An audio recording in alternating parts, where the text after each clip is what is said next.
ख्रिस्ता ठाई माझ्या प्रिय बंधू आणि भगिनीनो,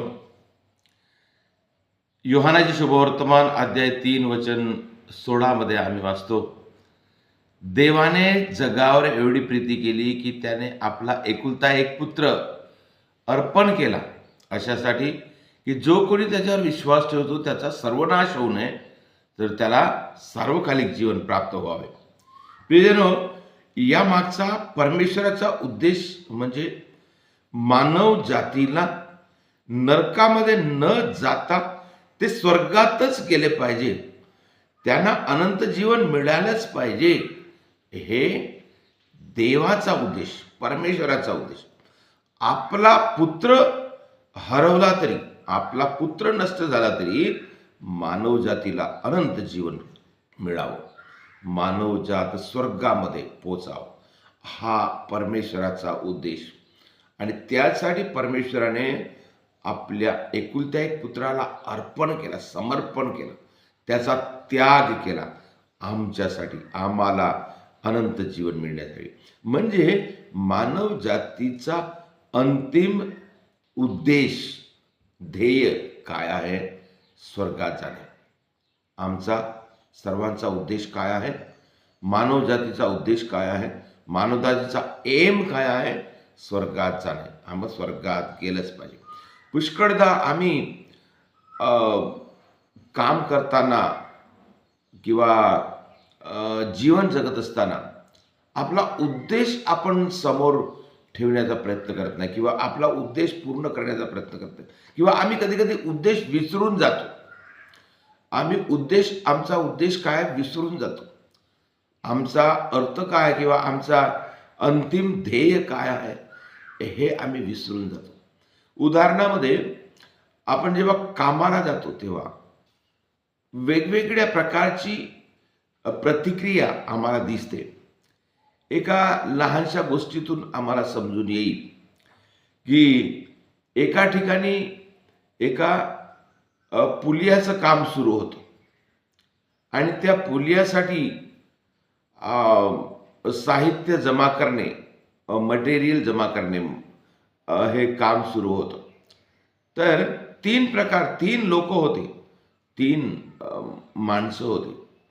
तर त्या पुलियाचं काम करण्यासाठी जे काम चालू होतं, त्या कामासाठी 3 माणसांना विचारण्यात आलं का तुम्ही काय करता म्हणून. तर ते 3 लोकांचं 3 प्रकारे उत्तर आपल्याला ऐकायला येते. काम म्हटलं तर एक पुलिया बनवणे होते. म्हणजे त्या कामाचा उद्देश काय? पुलिया तयार करणे. तर 3 व्यक्ती 3 प्रकारे उत्तर देतात. एका व्यक्तीला विचारलं, तू काय करत आहेस? तर त्यांनी उत्तर दिलं, मी गोटे फोडत आहे.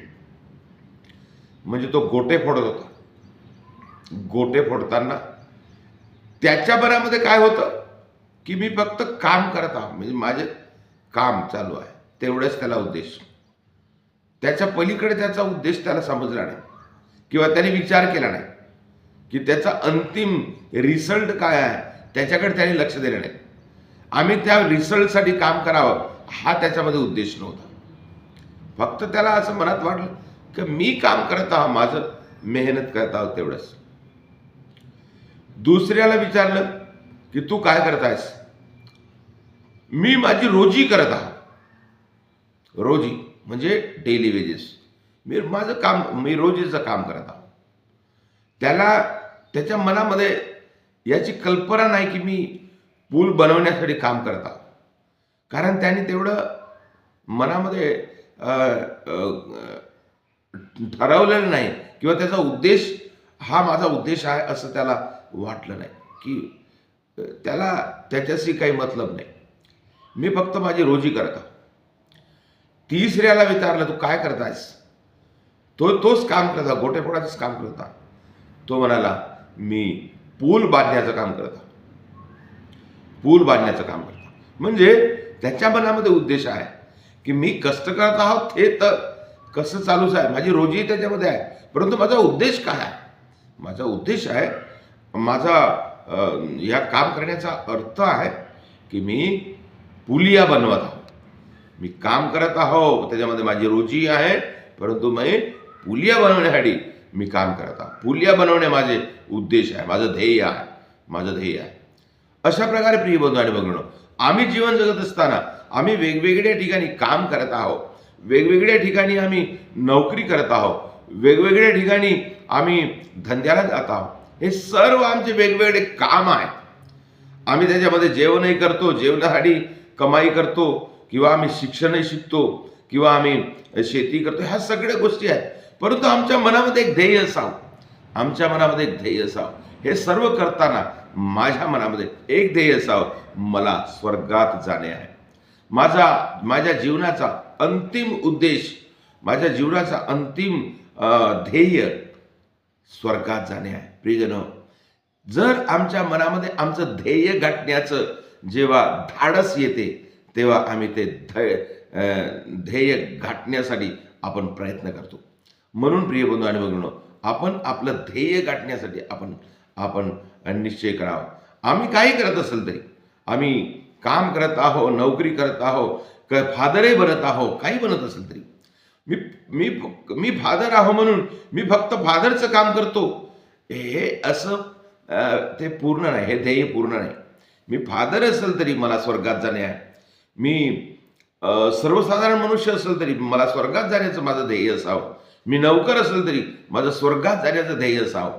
मी धंदा करत असेल तरी माझं ध्येय स्वर्गात जाणे असावं, माझं लक्ष स्वर्गात जाणे असावं. कारण परमेश्वराने आम्हाला स्वतः म्हणजे परमेश्वरासोबत राहण्यासाठी, त्याच्यावर प्रेम करण्यासाठी, त्याची स्तुती करण्यासाठी आम्हाला बनवलेलं आहे.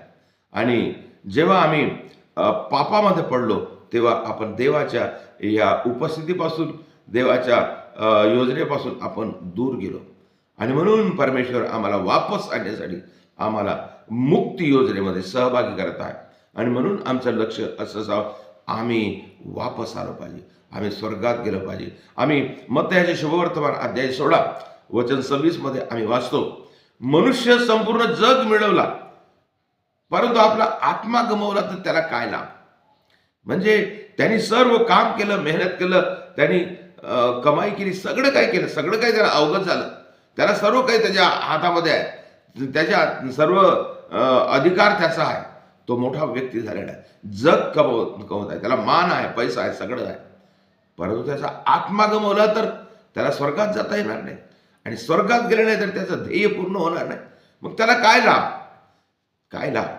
अशा प्रकारे आम्हाला येशू शिक्षण देत आहे की आमच्या जीवनाचं ध्येय काय असावं, स्वर्गात जाणे.